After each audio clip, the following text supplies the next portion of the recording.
Let me just recall a little bit of what we did yesterday, at least the notations. And since Pranav asked me, I should look at SL3 and at least write out all the standard parahorics there. I thought I'll just spend a little bit of time and then go to the business about parahoric torsors. So just recall, I had the simplest case. My ring A was a CZ, and I fixed my G was almost simple.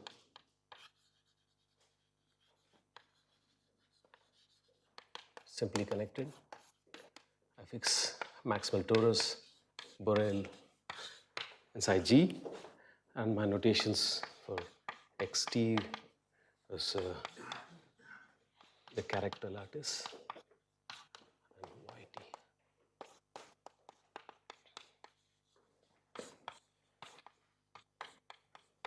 And I had a set of simple roots which are fixed, and I denoted them as alpha 1 to alpha L, and I had this distinguished highest root, and I had expressed it as Ni alpha I.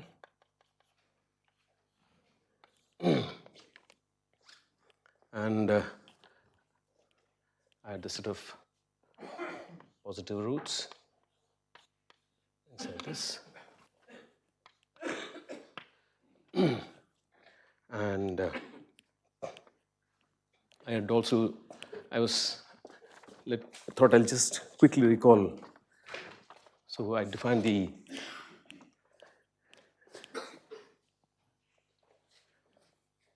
affine roots. The notation was var theta. So that's why it was getting confused with. So I had my basic set of affine roots, alpha naught,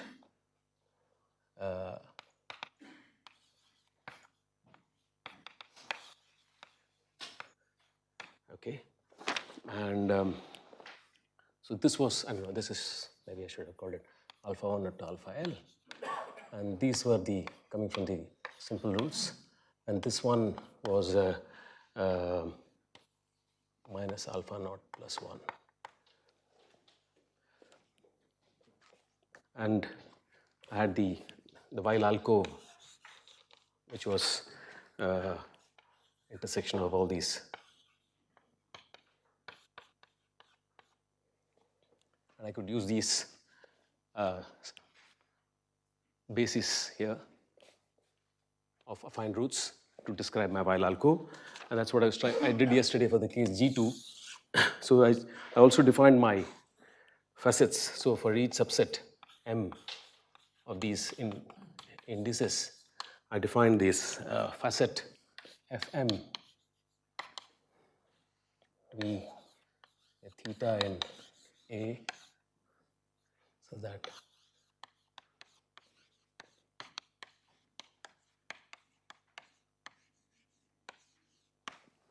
okay, and to each facet I associate an index analogous to the Coxeter number,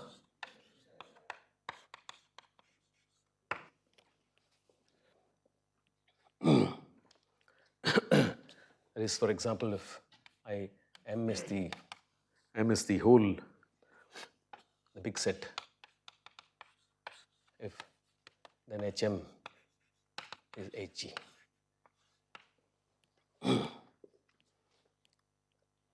Coming from the coefficients here. And I also had this weighted barycenter, a choice to get a natural expression for the parahorics.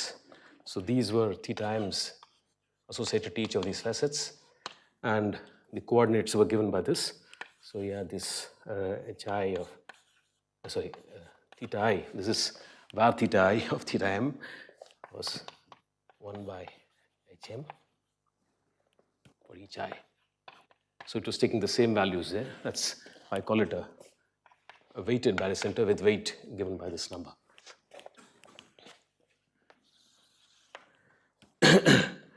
I also indexed the vertices of my Weil alcove with the fundamental weights alpha I star.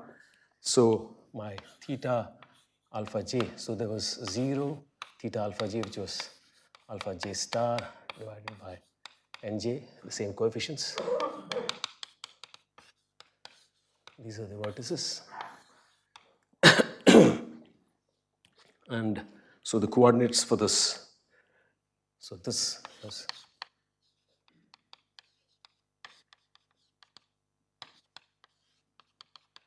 and and the coordinate, the theta m, therefore, could be expressed as I in m, ni by hm,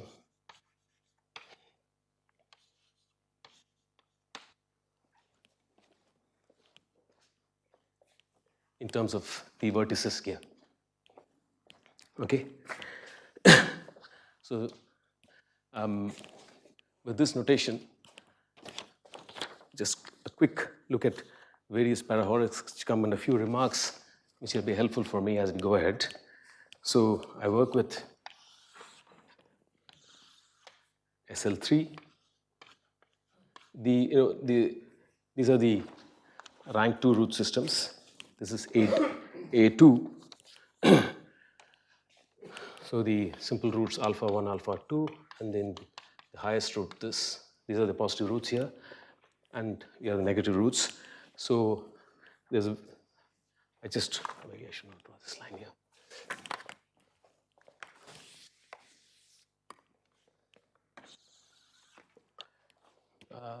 Because I could have,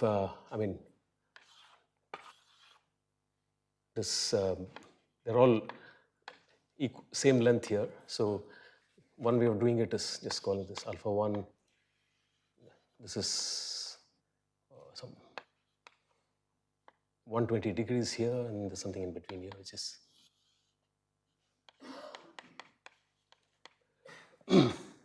and the corresponding picture of the hyperplanes would be one orthogonal to this. I'm looking at, and then one, maybe I should have drawn this carefully. This one will be the one here, perpendicular to this. So this somewhere here. Am I right? I think something like this. And then you'll have to work with the one orthogonal to this, and then it will come and meet there. I don't know, maybe some picture of, it's a bad picture, very bad picture. Okay. And 60 degrees here, an equilateral triangle of this kind. This will be the picture. Maybe I should, so this will be the Weil alcove, right? So a better way of drawing it, I was trying to, so that we can see a better picture, would be something like this. This is the way usually it's done. So instead of writing this along the x-axis here, I do this.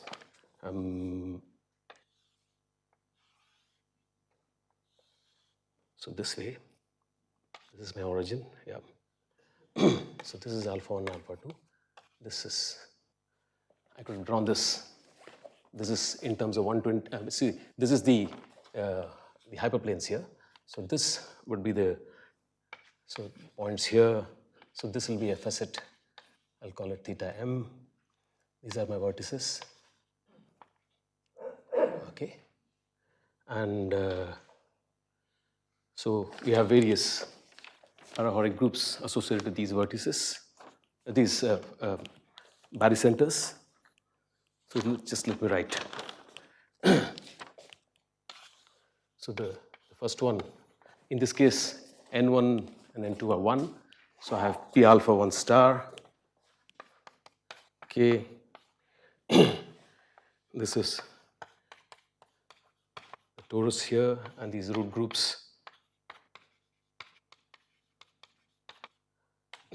And where this MR theta was minus theta r. So I had this. So if you look at for the positive roots here, alpha 1, alpha 2, alpha 3, so you'd have M alpha 1 theta. For example, I take theta to be, this is the alpha 1 star here. This one.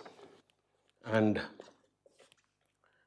this one would be minus 1, M alpha 2 theta 0, M alpha 1 plus alpha 2. So we can write it as 3 by 3 matrices. So you'll have A, B, C, some sort of entries here which multiplied by some things here.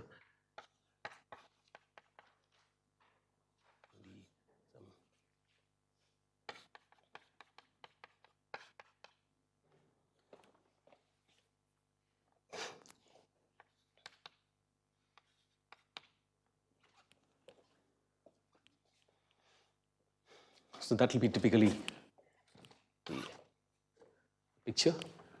And similarly, you'll have one which will look like for the other vertex, alpha 2 star, you'll have the other maximal parahoric. And you can write the various Ivahoris which will come here, standard Ivahoris. So this will be for this theta,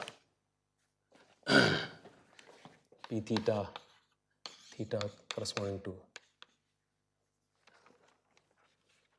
the Ivahori here. That will look like A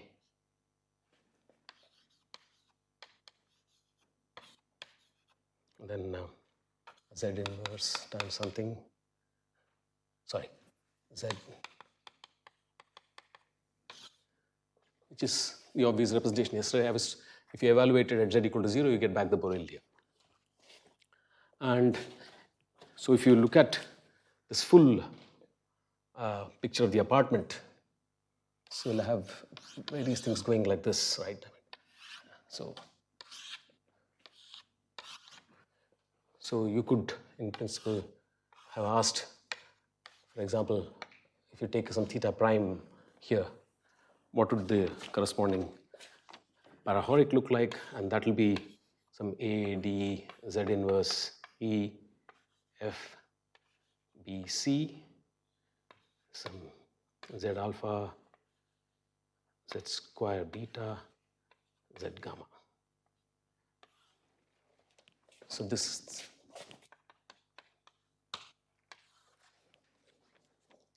that will be some sort of a GK conjugate of this this Ivahori. And the one of interest would have been the following one. So if you look at the facet, if you take the subset 1, 2, which is the far wall here, and then look at Fm there, which is given by theta such that alpha naught is 0. So your Hm is 2 and this theta m is alpha 1 star plus alpha 2 star by 2, and the corresponding parahoric will have a Z here and a Z inverse here.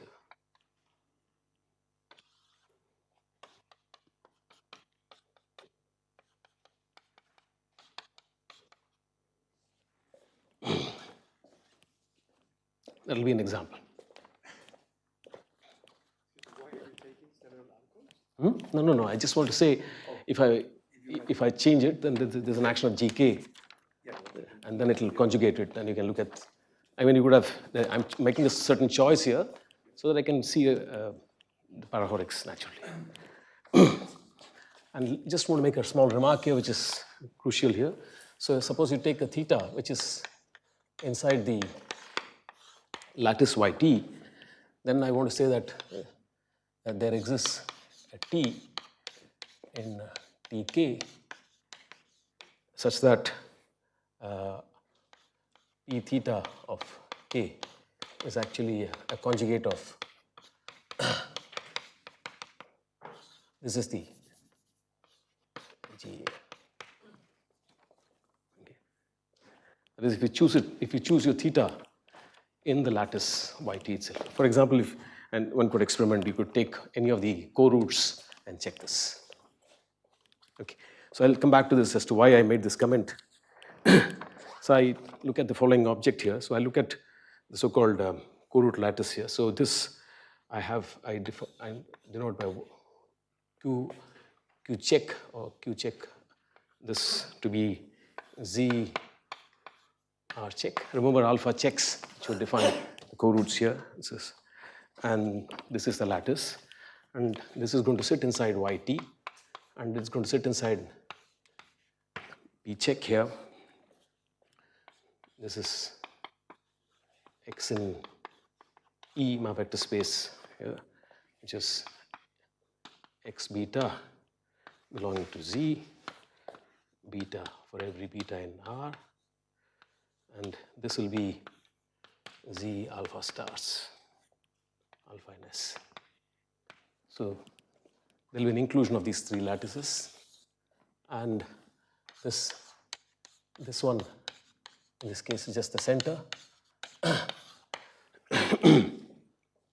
And since G is assumed to be simply connected, this will coincide with yt. Okay, so if I look at this, so under our conditions, therefore, all these alpha stars belong to yt, and therefore, sorry, no, not this case, no. So let's look at each of these alpha j stars, and then one can use the Cartha matrix, the inverse of the Cartha matrix, to express it in terms of the co-roots. Well, this mij is inverse of the Cartha matrix. Okay, and so what we want to say is, if I take any, so for if you take any alpha in a set of simple roots, and if I take the exponent, okay, this is a finite group, so I call the exponent E. So if I multiply E with alpha star, because of this of the simply connected assumption, I'll get this belongs to yt.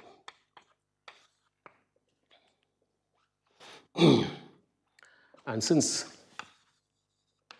nj theta alpha j is alpha j star, we get the following. We have some E times nj times theta alpha j always belongs to yt for every j. For using these numbers, we can, therefore, the final conclusion is there exists a number dm associated to each facet m, such that dm times the theta m belongs to yt. This is obvious computation, right? And this would imply that that if I conjugate and if I look at this one, this is going to be, the B is an extension of A of degree D, of degree this.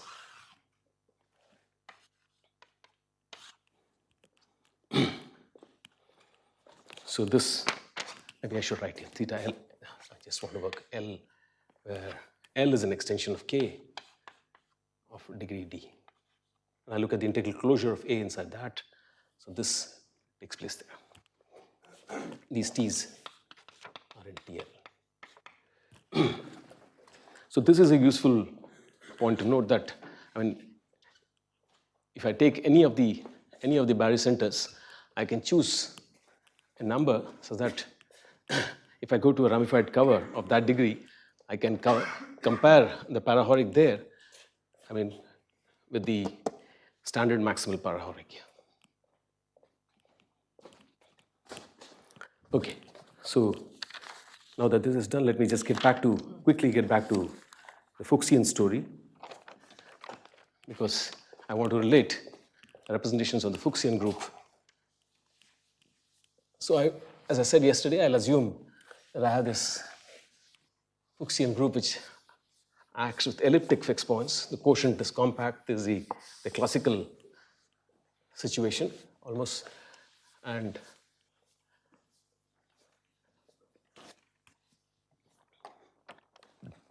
so my notations, let me just stick to something. Yeah. So pi was my Fuchsian group.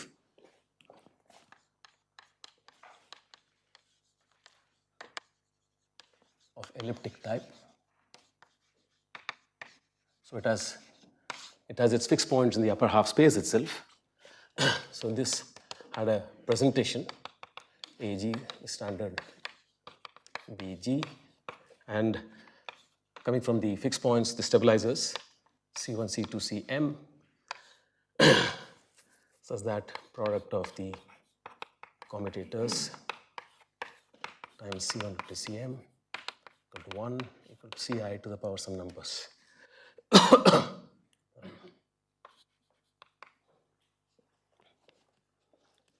Okay. And I look at the quotient map from H to H mod pi. So I'm looking at Riemann surfaces of genus bigger than or equal to 2 here. And I'm interested in understanding the representations, the space of representations. So I look at the following story here. So I just want to, so I'd say that, so if I look at, so just let me say a little bit about what are pi G bundles. So if I just let's work for the moment with the trivial bundle x is maybe I should. So let P be H cross G, a trivial bundle with an action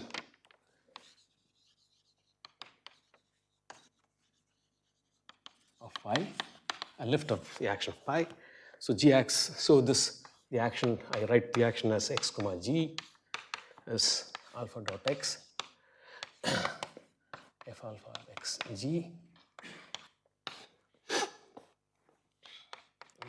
star, where f alpha functions, holomorphic functions, which are pi equivariant with pi. So the pi action translates as f alpha. So I need to write f alpha beta of x is, this is the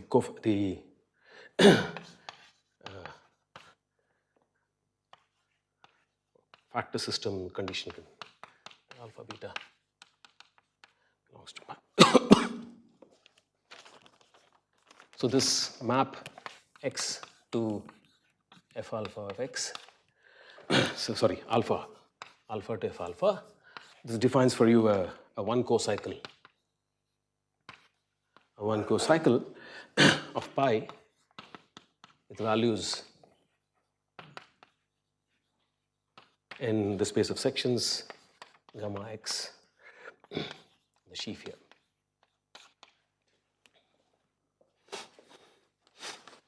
Okay, so I just in this particular case, you know that there is this, yesterday I mentioned that you have this so-called Selberg lemma, which says that if you have a finitely generated subgroup of the linear group, then it has a normal subgroup of finite index such that pi naught acts freely on H.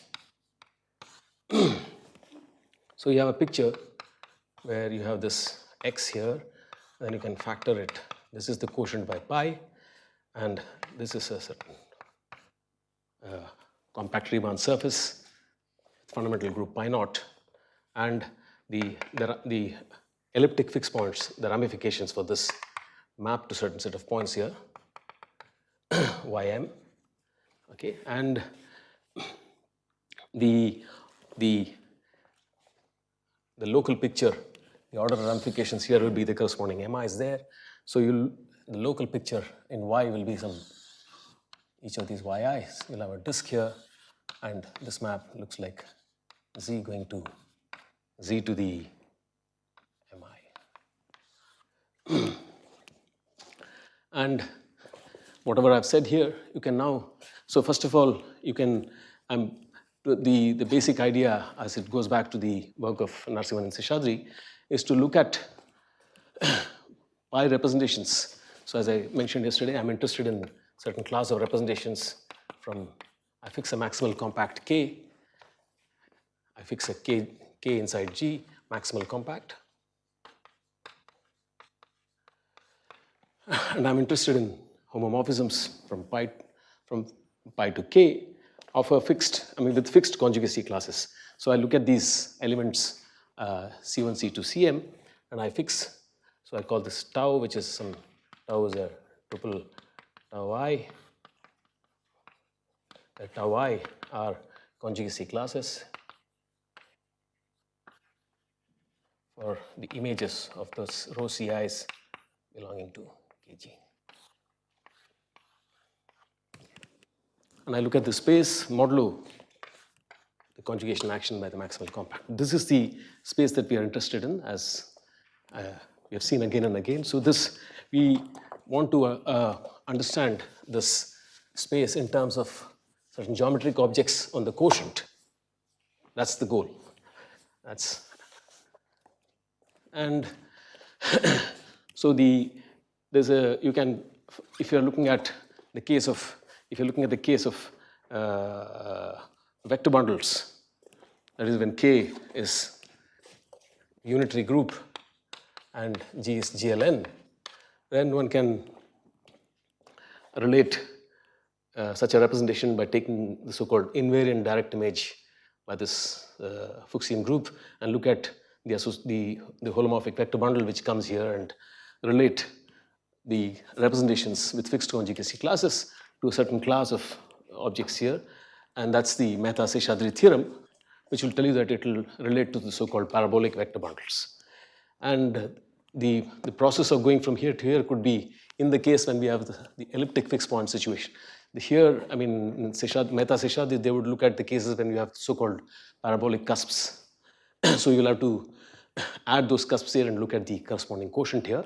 But for purposes of moduli, as one will eventually see, it's enough to look at the elliptic fixed point case, at least for the question of moduli. And so I'm concentrating only on this case. And you can break up the story by going down to this finite cover, ramified at those marked points, which are the images of the ramifications here, and look at the corresponding quotient group, which I call gamma, which is a finite group here, and the corresponding stabilizers, as these are cyclic groups of order mi. And the entire study, therefore, would relate to, so we reduce to the following situation. We want to look at so I'm going to look at P, a gamma G bundle now on Y. Pardon? What is pi 0? Pi 0 is just a normal subgroup here, which acts freely on the upper half space. Since you have a description of pi, Oh, there is nothing canonical about it. There's nothing canonical about it. It exists, that's all. Yeah. It's a very general statement. So basically it means if you look at matrices with entries which are finitely generated from a ring, then you'll always have subgroups. This is very general. This is the Selberg Lemma. So you can always choose something which has no torsion, I mean, which does not act with elliptic fixed points here. It acts freely, in fact, you can make sure. And that's all that we require to get hold of any one of them. See, the final thing is this to understand the problem here, this y is not canonical, as you know. So we could, I mean, if you want to make it canonical, you have to work with the orbifold stack, which is, I mean, if you mark points here and fix some weights, instead of working with a compact Riemann surface, I just could work with an orbifold stack and look at orbifold bundles and do the whole story. I mean, this is the classical approach, and I'm just following that. I mean, it doesn't make a difference. Pardon? What is gamma sub y? Gamma is the stabilizer at each of the ramifications. So that's a cyclic group of order mi. Mi. Yeah.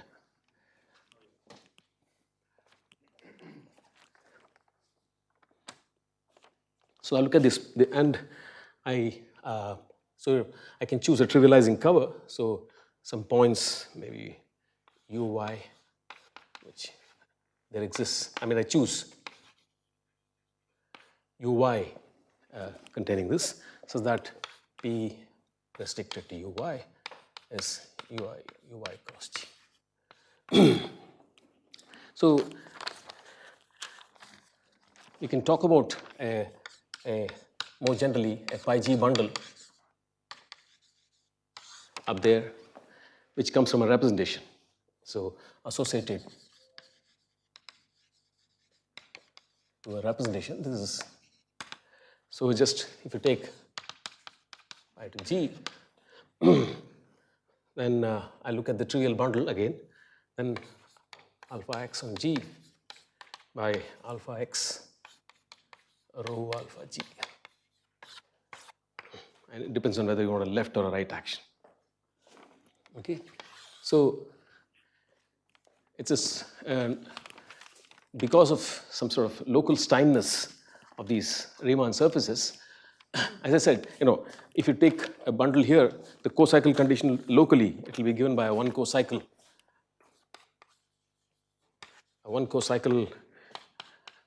in H1 of x gamma y.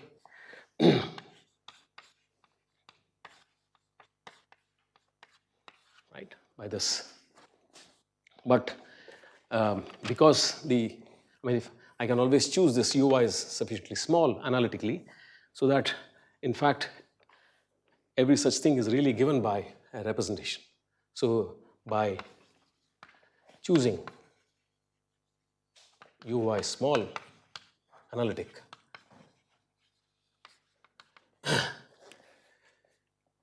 p restricted to u sub y is given by a representation. I'll just call it rho y from gamma y to g. So this requires a little bit of proof. I'm not getting into that right now. So this is very general. I mean, you can do it for any g. That's why I'm stating it in this fashion. I mean, it's for GLN, it's already there in Grothendieck's expose of André Wei's work. And for G, it's there in the paper of Telemann and Woodward. Not very precisely written, but it's there. All the correct statements are there. Okay, so once we have this, then since we have fixed a maximal torus, I can, up to conjugation, factor it through the maximal torus. And this is a cyclic group of some orders given by the stabilizer. So I'll assume that, so this, the data is just given by, then the type. The type here will be some numbers even up to AL, where L is the rank of G. So this so one can then do the following.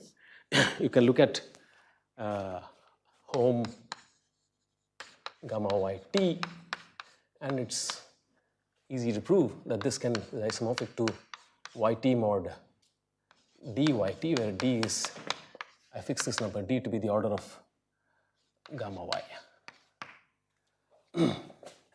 So given a homomorphism rho y from here to here of a given type in terms of these simple roots decomposition here, so to this rho y I can associate a point, let me call it theta tau.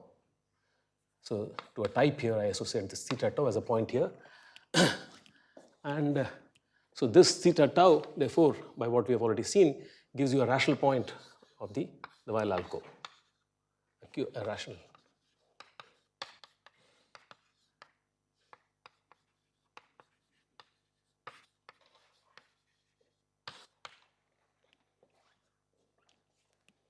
Okay. So now the whole thing is to understand a principal gamma y g bundle given by a representation from gamma y to g, okay, in the local picture. And to this I have this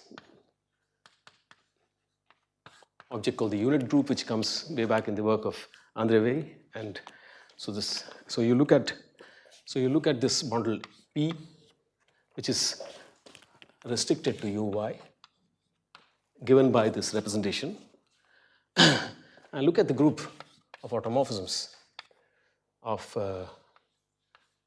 which are what I call gamma y g automorphisms of P restricted to uy. Okay, so P is a trivial bundle. It's got a lift of the action of this finite cyclic group. And I look at the automorphisms which respect the action of gamma y. So this is what I call the unit group u sub y associated to bad notation, I don't know, maybe some script u. I don't know. So the claim is the following. So this is the main theorem. At least one can. It's there in my paper with Seshadri. So this group, so the unit group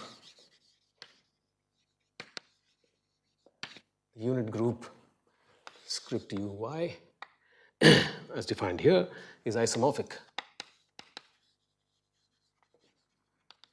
to the parahoric subgroup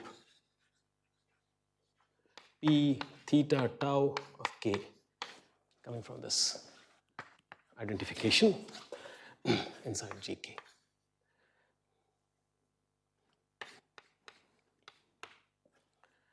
Okay, associated to this element theta tau, which happens to be in yt tensor q. And so this relates what's happening up in the ramified cover with where k is the function field below.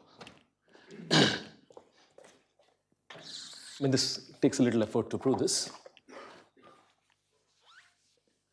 And it is this number, sorry, I erased this. So this, the degree of this extension, which turns out to be the order of the cyclic group D, turns out to be the number D that I wrote here. I mean, if you look at the, if you multiply this D with that, that's exactly what I've written here, which will send it into YT. Here, theta tau is in Y mod G times Y. Yeah. So you're somehow they're lifting that to Y times Q? No, it's in the YT tensor Q is what I'm saying, I'm thinking of it as a point in YT tensor Q, as a rational point of the Weil alcove. I mean, it's an order D point. I mean, I'm look at a quotient representative there in YT. All I'm trying to say is that D times that element sits inside YT. So the remark that I was passing was that if you look at a theta sitting inside the lattice YT itself, then you can. So you're fixing one alcove I'm fixing one Choose alcove. a representative in that alcove. That's right. Of the class. That's right. That's right. And look at you can, by choosing the coordinate functions and making the transitions carefully. I mean, what I do here is, how do I do this? So I look at the corresponding group scheme, PG, which is the P cross add G, and the sections of this is the automorphism group here. So this is a group scheme which picks up a gamma YG action. This is a gamma Y group scheme. Okay, and I'm interested in sections of this, the gauge group here. And that's precisely the unit group. The equivariant sections, I mean, this is, notations are bad. There's a gamma here, there's a gamma there. Okay.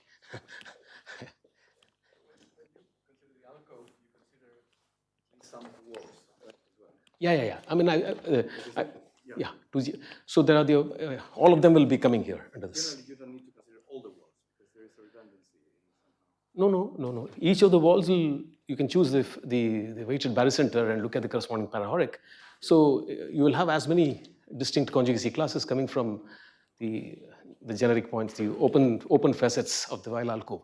So the vertices, If you think of the alcove, parameterizing conjugacy classes of the complex one, yeah. You don't need all the walls. You need all the walls.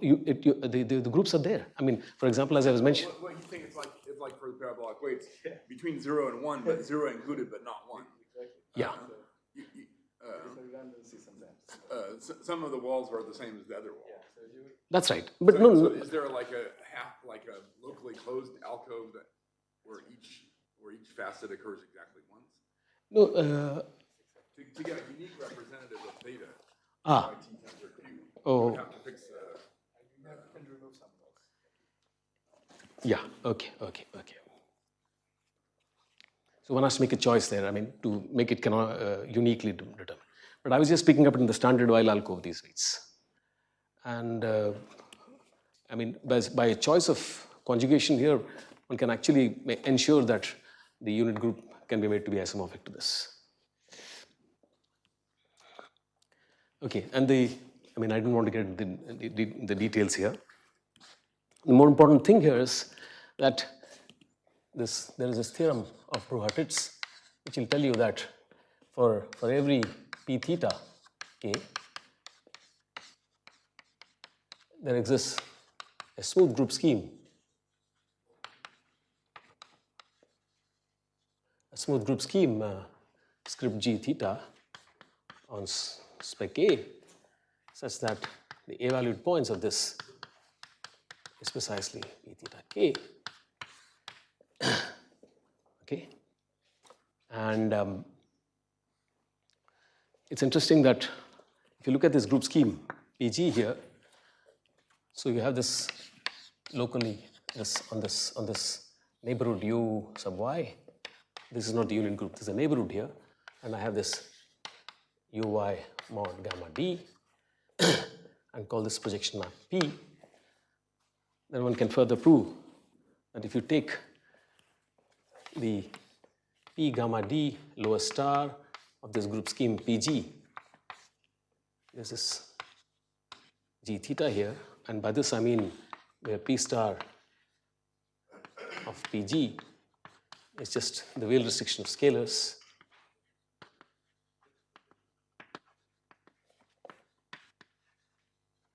for this finite morphism associated to P.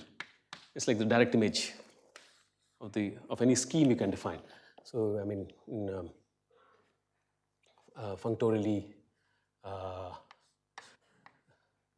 x to y, you have some scheme z here, then P lower star of z can be defined as a T to be simply the x of z cross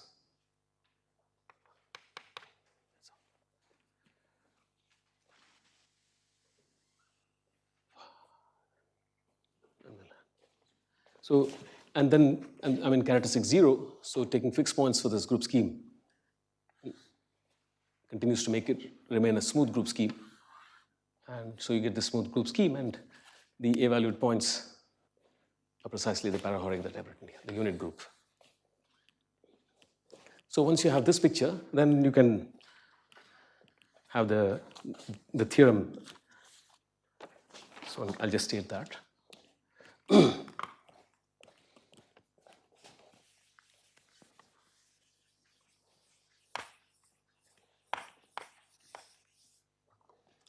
The theorem would be that if you take r tau pi k mod k, then these can be related to I don't know, S equivalence classes of.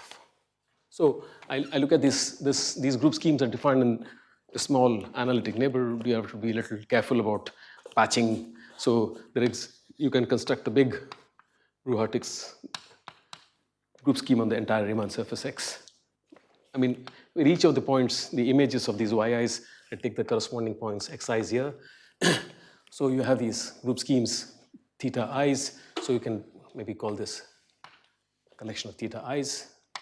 And then you can glue them up with the constant, the split group scheme outside the points here, and glue them up, and you get a global group scheme.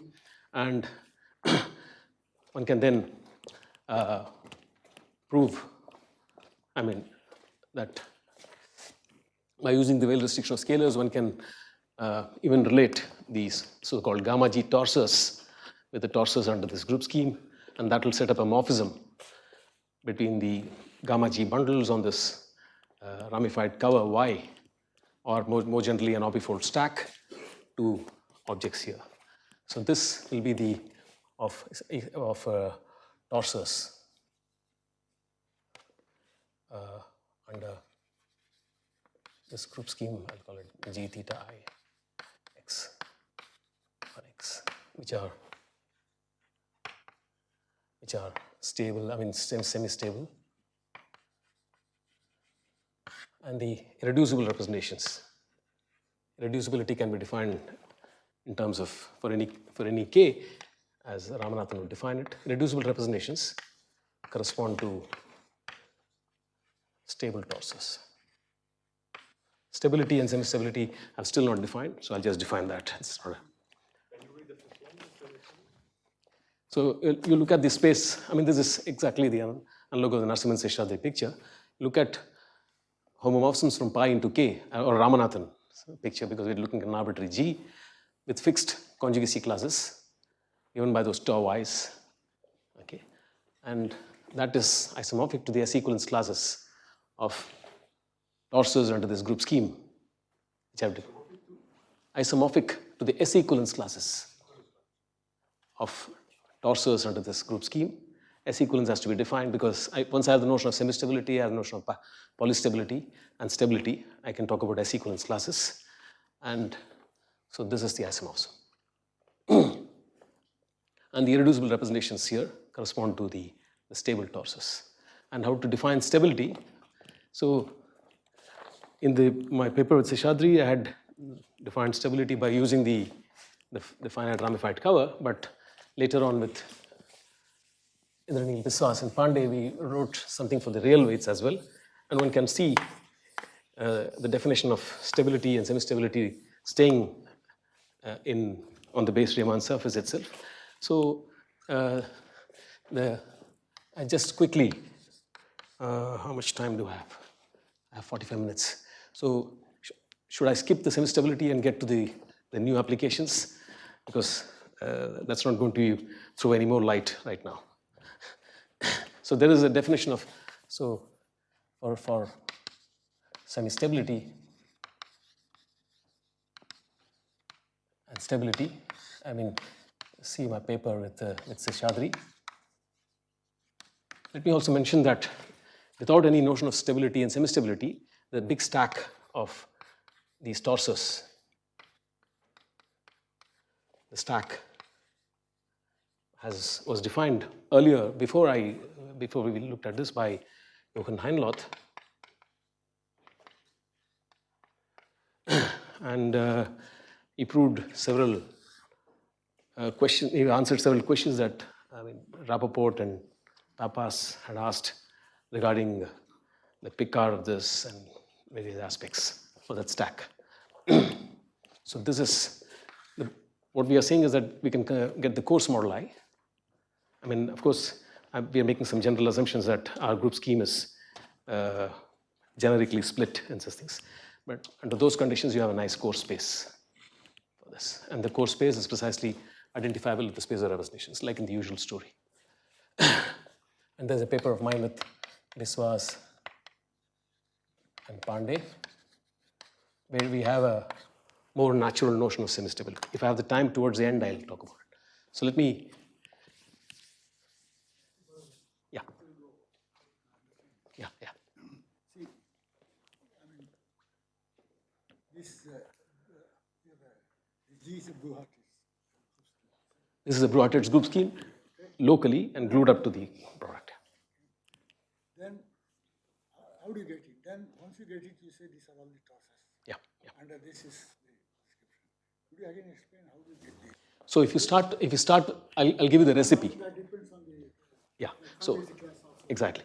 So if I fix this homomorphisms from pi to, so if I take this homomorphisms from pi to k, and I fix the conjugacy classes for the elements Ci that I've chosen, to each of these conjugacy classes, I can associate a weight theta I coming from the local type as an element of yt mod miyt in some sense. And so this gives rise to this gives rise to parahorics inside Gk. And to these, I can associate group schemes on small neighborhoods of the corresponding point xi inside X, associated to each of the conjugacy classes. So there is this, you can proceed from here, get to these weights, and then pick up the parahoric and look at the corresponding group schemes. And these group schemes are also canonically realizable from the unit group. So you look at a local gamma G bundle. If you take the local, so you have a neighborhood upstairs here. This is inside Y now. So I have this point Yi, and I have some neighborhood here locally. So if I look at this PU and look at the adjoint group scheme of this local, this is some gamma D G, just the G acting on itself by inner conjugation. Yeah. So its sections are the automorphisms. So this, if I take this group scheme up here, I can take the Weil restriction. Huh? It is a gamma group scheme because P is, so it's a gamma group, it's a group scheme at the lift of the finite. So I can take Weil restriction of scalars of this group scheme and take the invariants. And I go down, I get a group scheme below here. That group scheme happens to be the Bruhatis group scheme associated to this parahoric. And the statements that I said about going backwards, you can, in this case of loop groups, all those group schemes are realizable like this. So you have these group schemes, you can glue them up, and you have this big group scheme here on the compact Riemann surface with the local data. And you can look at torsors. Torsors can also be globally looked at in terms of Weil restriction of scalars because you first relate the story. Yeah. No. I just want to say that from here you can go to the equivariant theory. So you have this big projective curve upstairs here. You can look at gamma G bundles here, the moduli with, and that moduli space coincides with the S equivalence class coincides with the moduli space here.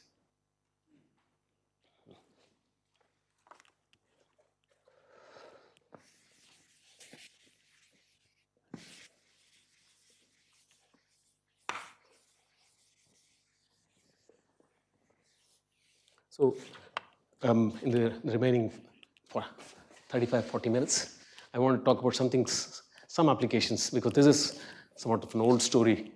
So I'm interested in the following questions. And something very interesting happens, at least according to me. So let me quickly erase this.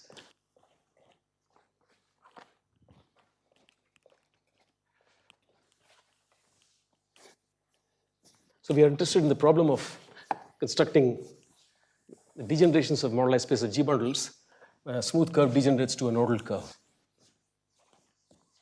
or more generally to a stable curve. I mean, whatever I state can be, in principle, can be done there.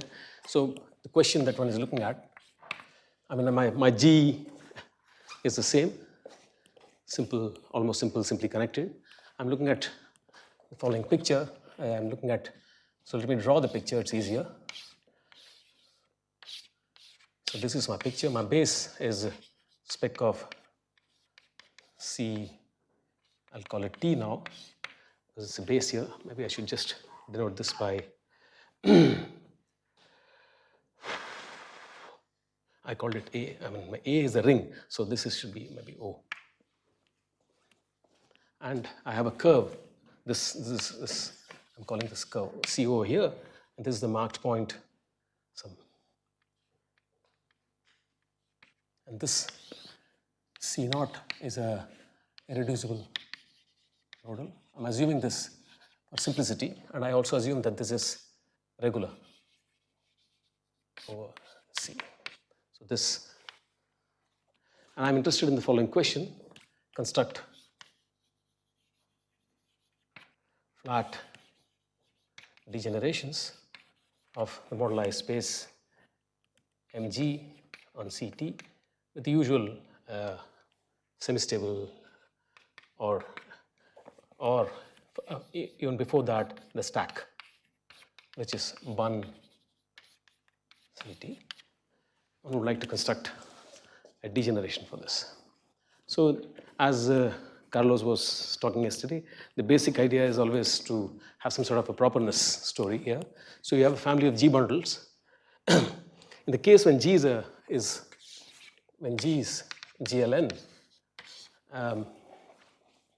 it's follows from very general work of Simpson, and prior to that, long back in the Fibre vectorial, Seshadri had constructed a degeneration for the moduli space of vector bundles of fixed rank and degree, semistable vector bundles, to moduli space of torsion-free sheaves on the nodal curve, and he even examined the singularities there and proved that this, if you look at the moduli space of torsion-free sheaves on this C0 here, the singularities looks like, suppose you look at n, so it looks like n by n matrices.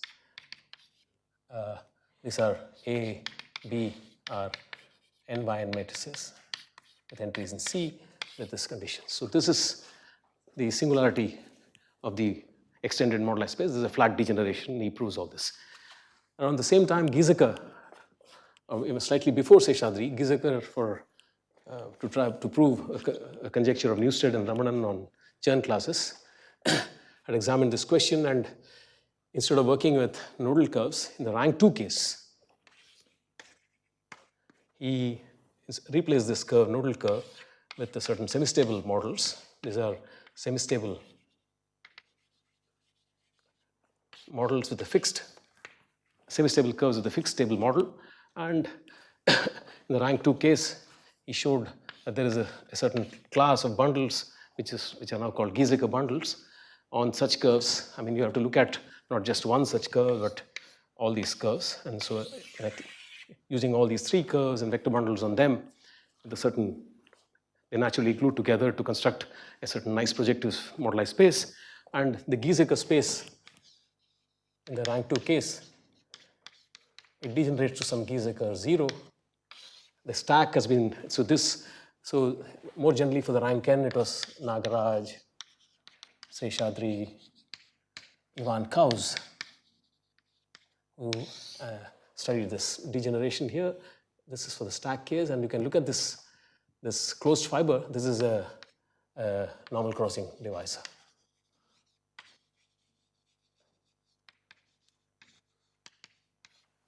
Faltings also examined this later in 1994, not only this case. So Faltings looked at the case G equal to GLN, symplectic group, and the orthogonal groups, and looked at the torsion-free analogues here and constructed flat degenerations. And the singularity is there for the family. That is, if you look at the entire scheme of O, with generic fiber of the moduli space. So here, the singularity at a torsion-free sheaf here was given by these conditions, where T is the local parameter below. And it's of interest to note that the Giesecke stack or Giesecke space over O is some sort of a resolution, is a resolution of singularities. This space Giesecke O is regular and it has a divisor with normal crossing, so it's a natural resolution of singularity. And this fact that this is such a resolution seems to be of interest for people who are looking at Shimura varieties. Okay. I'm just saying that if you look at the torsion-free picture, compactification, and the Giesecke compactification, the Giesecke compactification to the torsion-free, there is a projection map which pushes down a Giesecke bundle to a torsion-free sheaf, and the morphism P lower star is actually a resolution of singularities for this moduli space. I'm working on the moduli space over O. The total moduli space is smooth with a divisor with normal crossings.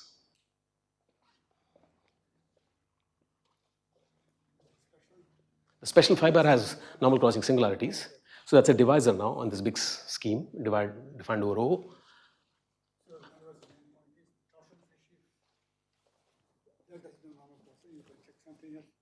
That's right. Yeah. And the advantage here is that you avoid torsion-free sheaves, you look at vector bundles. You avoid torsion-free sheaves, you look at only vector bundles on singular curves. So the goal is to understand the story for G, and as I looked at this picture, in this picture, the local, with a little bit of thought, one realizes that one has to look at the story on where S is again spec CT, except that this one, the local singularity at this point looks like the ball looks like spec C xyt by xy minus t to the d for some d. It's like a base change. And for any evaluative criterion, one realizes one has to go to such a base change. A little bit of thought will tell you a Langton type argument. So what I'm saying is to address the problem, one is having a picture like this here, except that we started with something which was smooth, but in general we have to assume this is only normal. It's like a AD type singularity. And you are looking at G bundles, the generic. So the whole problem is at the node because elsewhere it's all nice. So you have G bundles and you would like to extend it across here. And there is no analog of torsion-free sheaves for G bundles. So what is the way to do it?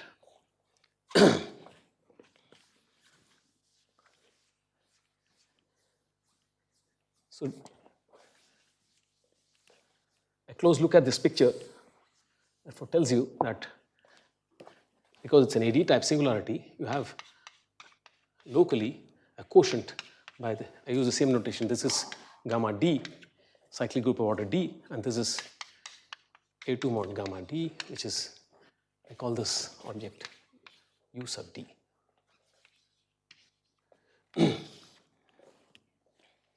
And if one wants to look at the torsion-free picture, the torsion-free sheaves which come here in the Seshadri story turn out to be reflexive here, and one can prove that all such torsion-free sheaves are invariant direct images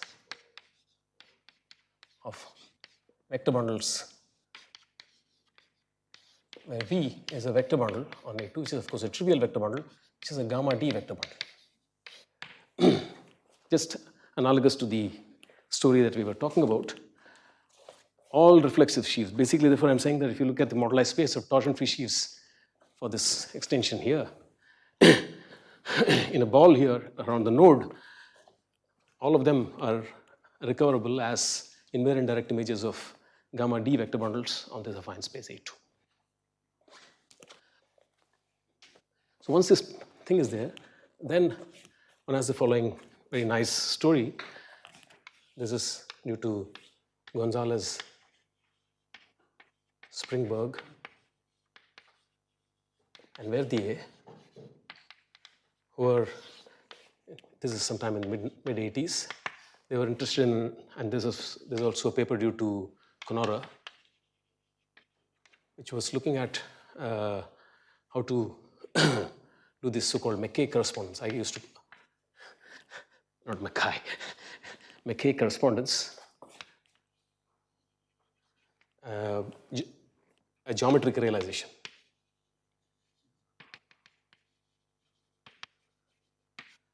Of this McKay correspondence.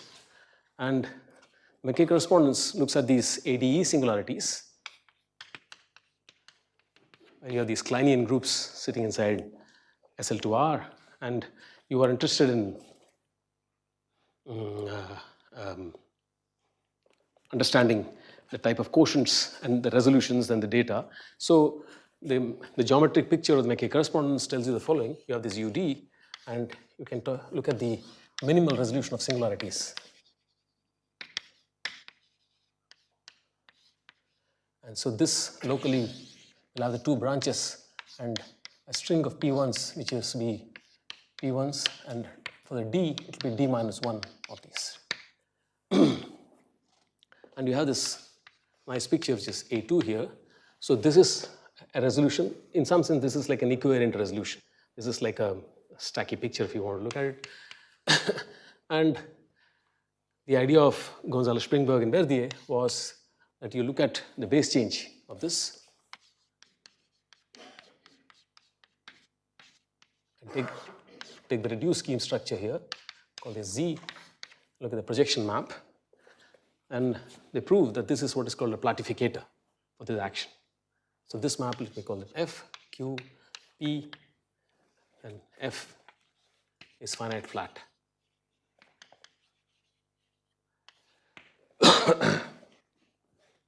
And as Miles Reed pointed out to me, this space can be, this is the moduli space of the so-called gamma D Hilbert scheme on the affine plane, and this is the universal object here.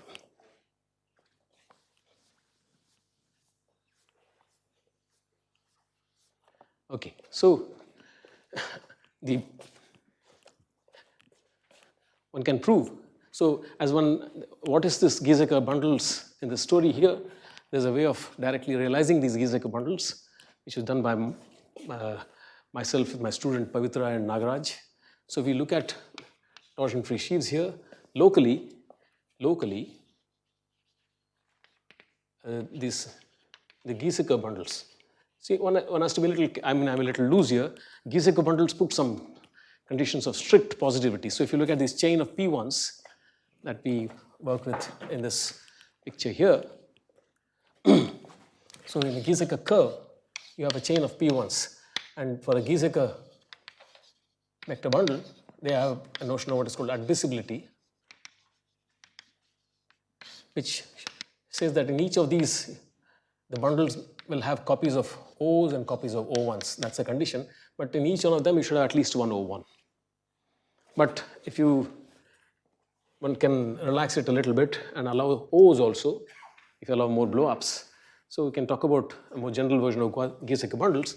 So if you take a torsion-free sheaf here, you can locally in this, above this picture here in this UD, you can realize the Giesecke bundle by taking P upper star of F mod torsion. That's the recipe. And then restrict it to the closed fiber, you get a Giesecke bundle. Am I going too much? I mean, I didn't look back at all. So this is to construct these resolutions, and we don't have an analog of the torsion-free sheaf picture in the G case. So instead of going, so here the idea is you start with the vector bundle with the gamma D structure, take the invariant push forward, pull back more torsion, you get the Giesecke picture. So instead of that, the goal would be to start with a G bundle here on this, on A2, with a gamma D G bundle here, and following the same strategy that we were thinking earlier on, look at the associated group scheme, which is a gamma D group scheme. So that's a trivial, this is trivial bundle with a lift of the action being given by a homomorphism of, you can again say, of type tau. And look at this group scheme here, which is on a two-dimensional thing. And I can look at this picture here. One of the interesting theorems which comes out of, the central theorem which comes in this Gonzalez springbug, at least the early part, is that you can take Q upper star of V vector bundle and take the invariant push forward of that by this finite flat projection, which is, and this being smooth and this finite flat, it will be a vector bundle now. So push forward, pull back, more torsion, pull back, push, invariant push forward, they coincide. So to understand Giesecke bundles, you can take gamma D bundles, pull back and take invariant push forwards. But I'm interested in the G situation. So I look at a gamma D G bundle on A2, look at this group scheme and take the pullback of this group scheme and take the invariant push forward via Weyl restriction of scalars. And you get a group scheme here, Hg tau u upper d on this smooth surface, which is the local unlog of our thing. And this, I call it an example of a 2BT group scheme. The Brouhart's picture, you get the group scheme only on discrete valuation rings. So here you get a picture. You have these thing here, and you have this big group scheme on this minimal smooth resolution of singularities. So this comes with the configuration of the normal crossing of the divisor. The configuration being that it is the exceptional divisor for the blow up of an ADE singularity. So if you look at this kind of configuration of a divisor, then this group scheme has a nice property which will be what I want to state here. So the McKay correspondence, let me state this first. So they say that if you look at irreducible characters, non-trivial irreducible characters of this group gamma, which is very general, I mean it is for all the ADE singularities. You can identify them with the irreducible components of the exceptional divisor, where E is the exceptional divisor in map. This, of course, the resolution won't look as simple in the other singularities. This is the cyclic case that I'm looking at. So there is this correspondence. That means to each character, to each representation, I can associate a component. In the case when, in the example that we're looking at, where I'm looking at gamma equal to gamma D, irreducible representations are simply characters, and each character will associate a certain P1 in this chain of P1s. So each of these P1s is indexed by a character of that group chi. Pardon? Of this blow up. U upper D to U lower D. In my notation, it was that. And using this McKay correspondence, one can then describe this 2BT group scheme, and why I call it a 2BT group scheme. So you have this picture here, and you have this chain of P1s, and you have these transversal slices here.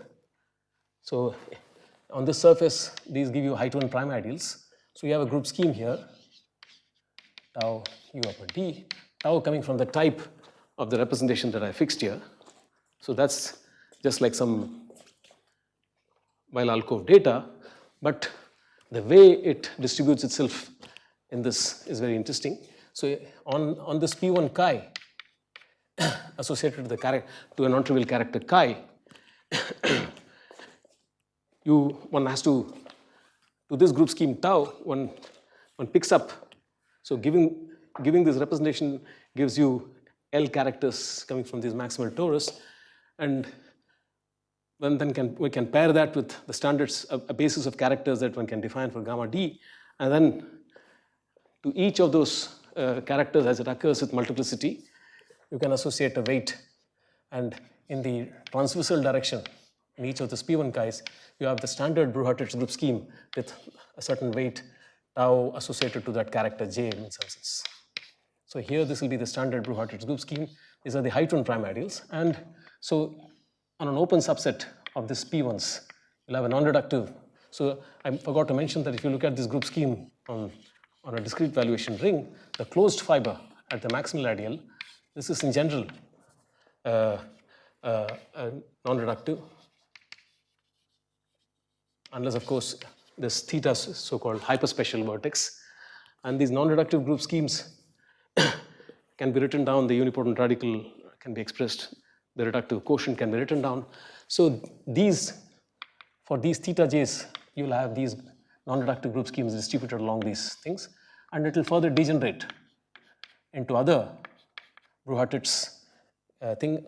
One looks at transversal slices through the nodes here, so you'll get a kind of a stratification, except that the way in which the Broughart group scheme degenerates in this and in an adjacent P1 is constrained by this the fact that the chain comes as an exceptional divisor.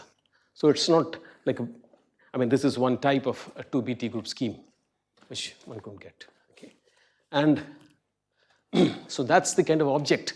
So the theorem that one proves is that the moduli stack. All this can be glued up, and you can more generally look at projective curves, and then you'll have what are naturally group algebraic spaces on these curves. So these are these minimal resolutions of singularities for various d's, and then one can prove that the stack of torsors of a certain kind. So we are basically interested in objects coming from here, not arbitrary torsors here. So as we have seen, the group scheme that we obtained came with a pullback and a push forward. So we look at torsors also here, which locally come as pullback and push forward. In some sense, that means that torsors near the chain, this is a trivializing neighborhood for all the torsors. That means we look at torsors under this 2BT group scheme, which are locally in the neighborhood of the chain, isomorphic to the group scheme itself. So I'll call them admissible torsors.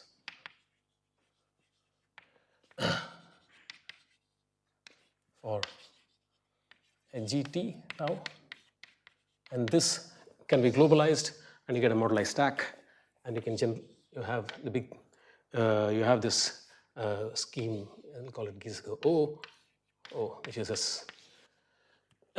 stack here of finite type, and a closed fiber Giesecke knot.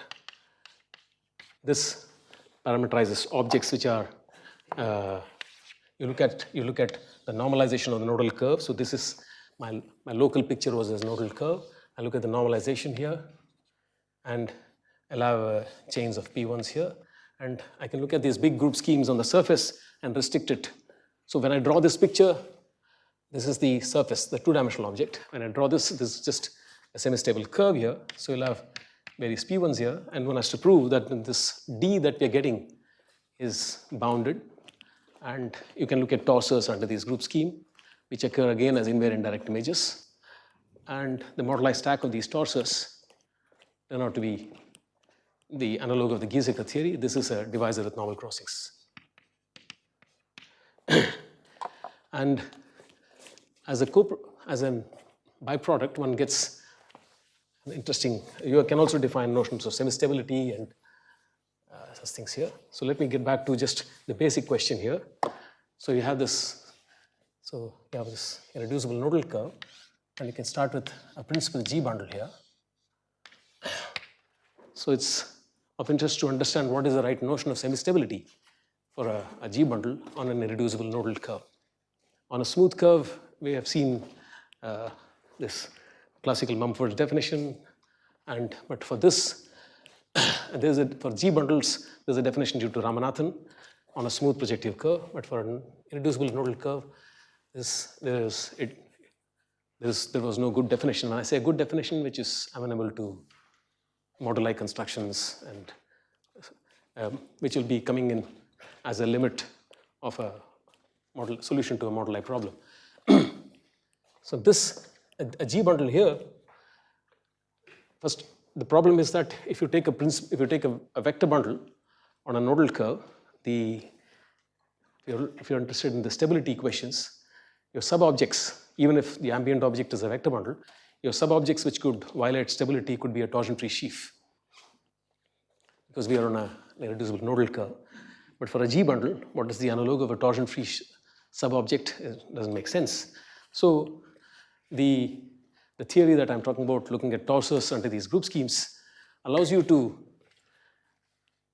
bring forth the correct notions of sub-objects which you want to consider for your stability conditions as well.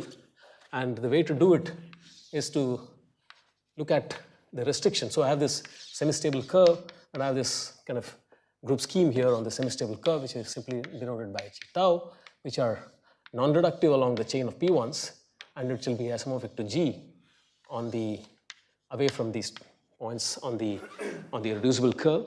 So it's kind of glued up there. And if you restrict this to the normalization, you get a group scheme with weights here, which I'll call it, it's what is called a balanced structure. This is the terminology that Abramovich and Vistoli use in their study of stable curves and the stack there. And so there's a group scheme here of type tau on a smooth projective curve with weights which in some sense conjugate at these 2 points, together with some sort of a descent datum, which I call a lacing. And so you have a laced group scheme. A lacing comes by looking at the closed fibers of this Brouwert's group schemes and looking at the unipotent radix. Some sort of filtration comes there, and there's a way in which you can write a descent datum. The descent datum, by this I mean that this whole picture that I've drawn for the surface, one should draw this picture for a curve as well. So you have this, and then you have a stacky nodal curve here, and you have the normalization here, and you have a stacky normalization, and then you have this diagram here. And so fact that something comes from here means that it comes with a certain isomorphism here, which when pushed forward under the Weyl restriction of scalars and invariants gives you a somewhat complicated descent datum, which I call lacing here. So your G bundles, which you look at, are bundles here. And in the case of it's a G bundle, it's simply an isomorphism because it comes as a G bundle. But the sub-objects that you want to look at, that is your test objects that you would consider, are laced torsors associated to parabolic subgroups. So if you recall Ramanathan's definition for principal G bundle on a smooth curve, so you take P as Oscar was saying, you can assume P is a maximal parabolic. You can even assume with a fixed maximal torus containing a fixed Borel and all that. So you look at these parabolics, fix some dominant character, and take reductions of structure group to these parabolics, and take the corresponding line bundle EP chi on X, and it's a condition on the degree greater than or equal to 0 or greater than 0 for each P, for each reduction of structure group, for each dominant character. Yeah, this is the condition of stability analogous to the usual stability condition. Here, you would take reductions of structure group to P outside the node, outside the two, in the normalization outside the 2 points. So we work here. So I'm looking at a G bundle with an isomorphism.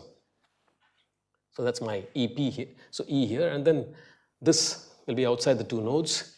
And then associated to the Levy, canonical Levy quotient here, we can then construct some sort of a laced torsor for a Levy group scheme now. And then this a dominant character of P will give rise to a certain parabolic vector bundle on this normalization, and its parabolic degree turns out to be the condition for stability. So what you have to do is, therefore, for every maximal parabolic, for every generic reduction of structure group outside the 2 points in the normalization, associate to the object that you started with, you have to associate a laced group scheme of this kind and look at torsors under that. And these, for a laced group scheme, you can talk about the associated line bundles, and there'll be parabolic bundles here, because we can relate the Parahoric story to the parabolic bundles and take the associated parabolic degrees. So that will be the stability condition. I'm being vague here, but the details are of that kind. So this is the picture. So I promise that I'll tell what's the usual case in the vector bundles in the usual, because all of them involve finally some sort of vector bundle story. So just to get back to the vector bundle case. So you have a Riemann surface, a point x here, and the classical Mehta-Seshadri story is that if you take a vector bundle, a parabolic structure is something that fixes a flag here, F2 Vx, with the weights alpha 1, all constrained between 0 and 1. So this data of parabolic bundles, there are two ways of looking at it. I mean, you could, as I'm working with the ramified cover, this parabolic bundle can be realized as an invariant direct image of a gamma vector bundle here. And the local type for the representation, which I spoke about there, you can pick up the associated weights alpha I minus alpha j, which come from that, and there is the type here precisely gives you these, but these are only rational if it comes from such a cover, and you can relate the so-called rational parabolic vector bundle with rational weights from this story directly. And more generally, if you start with any G and take a representation, and if you start with a Parahoric G torsor, one can associate to it a parabolic G bundle. So if you want to think of a parabolic G bundle, the real point which I'm trying to say is that it can be viewed. So a parabolic vector bundle, underlying that is there is a group scheme G on X in general, which is again, if the flag is a non-trivial flag, this is a non-reductive group scheme with closed fiber at this point, which has a quotient, which is the parabolic subgroup P, which fixes the flag, and a unipotent radical here.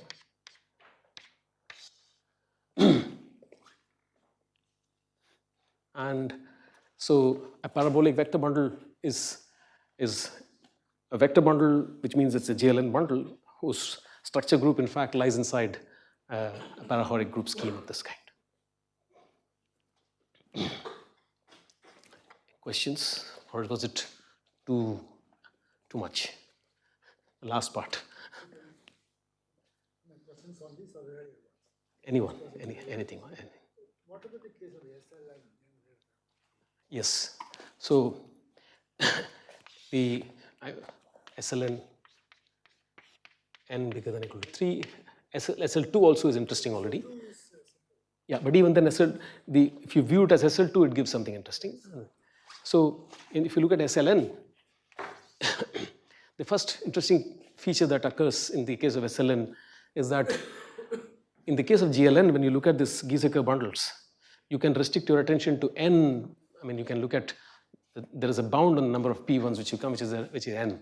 But the moment you go to the simple groups, the number increases. And this number is constrained by the DMs that I was trying to write out in the facet story. So there is a bound that you can fix on the Ds. So if you look at SLN, you have a degeneration, you have group schemes now for SLN here on these semi-stable curves, and the moduli stack, from what I believe now, is that it will have in more generally any G, it will have L plus 1 components, where L is the rank. And of course, it's a normal crossing divisor, and that's right. That's right. So for these, you can look at the moduli space of torsors now, which are semi-stable. I mean, you don't need semi-stable, but even at the level of stacks, I'm saying. So you have these group schemes now, right? Which SLN tau. So you have these semi-stable curves now with chains of P1s. And this is a group scheme here, which is outside these 2 points, it looks like SLN. And at these, it will be some non-reductive groups which get glued up in this and you can look at torsors under this. And they will be the objects in the boundary. So this is the moduli space that you're interested in as the closed fiber or the moduli space associated to the nodal curve. Yeah, yeah. So in the usual case, you just look at only vector bundles on this. That's right. Here you have to look at Torsors under these groups. First, Firstly, I'm saying that even a Giesecke vector bundle, if you take a Giesecke vector bundle, these Giesecke vector bundles come with the parabolic information in the transversal direction. So even though it looks like a vector bundle with O's and O1s here, viewed as a point of the surface, it's really a parabolic bundle with parabolic structure in the transversal directions to these P1s. So there is in the a Giesecke bundle, therefore should be thought of as a group scheme, just like the parabolic vector bundle is being thought of as a GLN group scheme. You can take vector bundles, but correctly speaking, you should again take a group scheme, which is of the type GLN, but of type tau. So even for that means a Giesecke vector bundle also has its transition functions inside a Giesecke group scheme.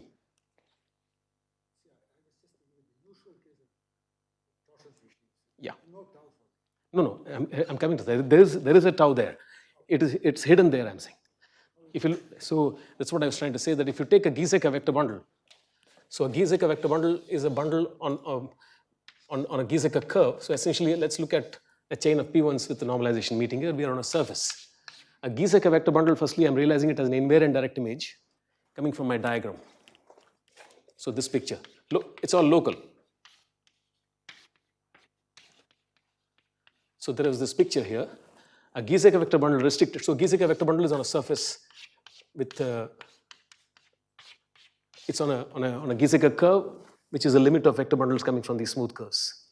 You can restrict your attention to a kind of a neighborhood for the chain here, which is like this UD here. A Giesecke vector bundle here is being realized as the invariant direct image of a gamma D vector bundle pull back and push forward.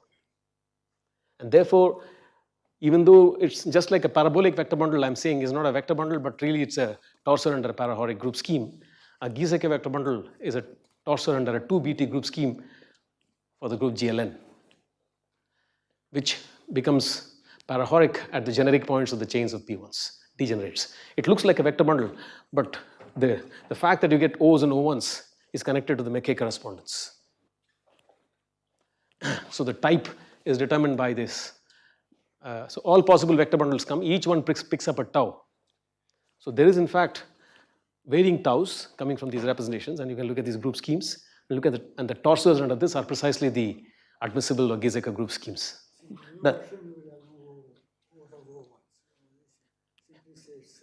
It's some torsor under a group scheme, that's all. But the associated vector bundle will have O's and O1s there. So just like the associated vector bundle to a Parahoric group scheme for the GLN case gives you flag structure. Yes. The distribution of the O's and O1s gives you the Parahoric structure at the generic point of a P1 on the surface at the height 1 prime ideal. Yeah. Thank you.